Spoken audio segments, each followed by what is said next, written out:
Alors François Grosdidier, qu'avez-vous pensé de l'attitude d'Alexandre Benalla durant cette seconde audition? Elle vous a surprise ou vous y attendiez? Non, on s'y attendait, parce que qu'est-ce qui s'est passé? Pendant 4 mois, M. Benalla a utilisé donc des faux passeports et pour aller visiter des chefs d'État étrangers.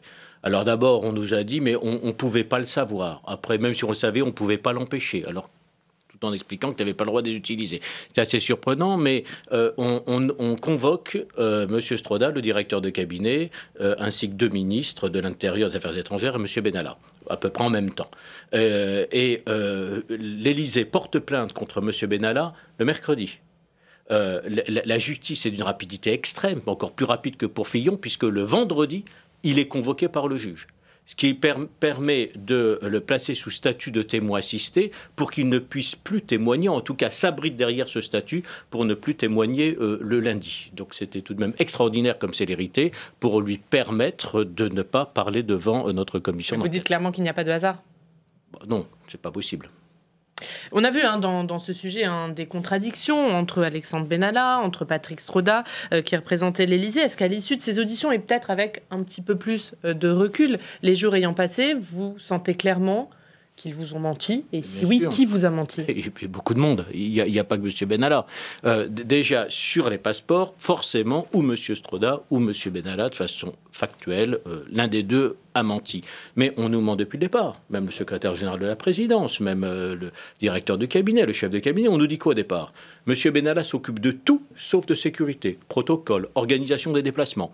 Et puis après, comme il est toujours fourré à la préfecture de police, on nous dit non, mais il faut forcément qu'il coordonne tout, y compris la sécurité. Puis quand on découvre qu'il a une autorisation de port d'armes, le directeur de cabinet nous dit oui, mais vous comprenez, c'est pour renforcer la sécurité du président dans les déplacements privés. Incohérent avec le GESPER, le groupe de protection de la présidence de la République, qui nous assure qu'il le couvre en permanence. Et puis M. Benalla dit lui-même, non, j'ai demandé un port d'armes, pas pour protéger le président, mais pour me protéger moi, parce que je suis moi-même menacé. Comme si M. Benalla, qui accompagnait tout le temps le président, était lui-même une cible pouvant exposer le président à d'éventuelles balles perdues. C'est complètement incohérent.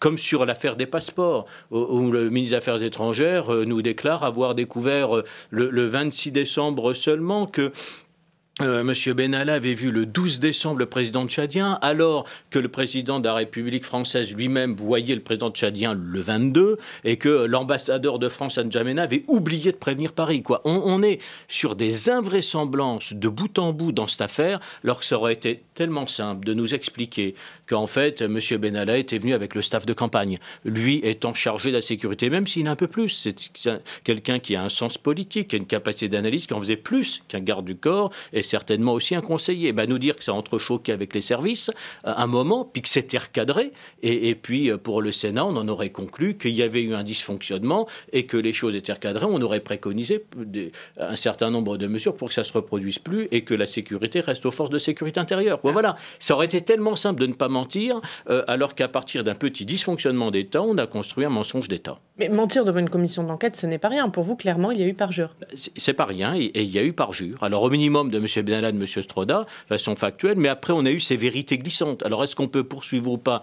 ces vérités glissantes qui n'ont cessé de se déplacer entre le pas de sécurité du tout et puis la coordination de la sécurité et puis finalement un peu de sécurité? Effectivement, est-ce qu'on peut qualifier ça judiciairement? On verra. Alors au-delà des passeports, Alexandre Benalla a refusé de répondre sur la nature de ses activités depuis son départ de l'Élysée. Est-ce qu'il n'y a pas un risque de conflit d'intérêts? Comment s'assurer qu'il n'a pas tiré parti d'informations ou de contacts établis alors qu'il travaillait pour le président? On peut nullement s'en assurer. On peut effectivement nullement s'en assurer parce que, manifestement, à l'Élysée, il n'y a pas que lui d'ailleurs, qui avait oublié de faire les déclarations auprès de la Haute Autorité pour la transparence de la vie publique. Tous les parlementaires y sont astreints. À l'Élysée, manifestement, tout le monde s'en était complètement exonéré lors de la première audition. Qu'en est-il exactement? Et puis, quand M. Benalla se déplace à l'étranger, va-t-il livrer des informations sur le fonctionnement de l'Élysée au détriment des intérêts français, ou va-t-il au contraire servir les intérêts français? Il semblerait qu'il ait continué à conseiller le président utilement en décembre, à la fois sur les conditions d'emploi des forces mobiles qui étaient trop statiques lors des manifestations, ou donnant des informations utiles sur le Tchad avant la visite du président de la République, et des informations que la cellule d'Afrique n'aurait pas données. Donc c'est pas forcément inutile, mais on ne sait pas exactement exactement ce qui fait, quel est son rôle, mais pour vous, Alexandre s'il sert Benalla, ou dessert les intérêts de la France. Pour vous, Alexandre Benalla était couvert par l'Élysée ? Et couvert toujours d'ailleurs par l'Élysée. Écoutez, manifestement, c'est pas possible qu'on soit dans telles invraisemblances et qu'il puisse utiliser les passeports diplomatiques pendant 4 mois. Le ministre de l'Intérieur nous explique qu'il n'y avait aucun fondement juridique pour en empêcher, alors qu'il n'avait plus le droit de les utiliser. C'est surprenant. Le ministre des Affaires étrangères, 1 heure après, nous explique que c'est pour des raisons techniques. Tout ça. Et puis après, on nous déclare qu'on ne savait même pas qu'il était au Tchad des jours avant le président de la République. Quand M. Griveaux dit que c'est pas le bureau des légendes, c'est pas le bureau des légendes, c'est vraiment les pieds nickelés. On n'imagine pas de tels dysfonctionnements de l'État à ce niveau et au Tchad où nos troupes sont engagées et où nous sommes totalement impliqués dans la lutte contre le terrorisme. Tout ça paraît complètement surréaliste.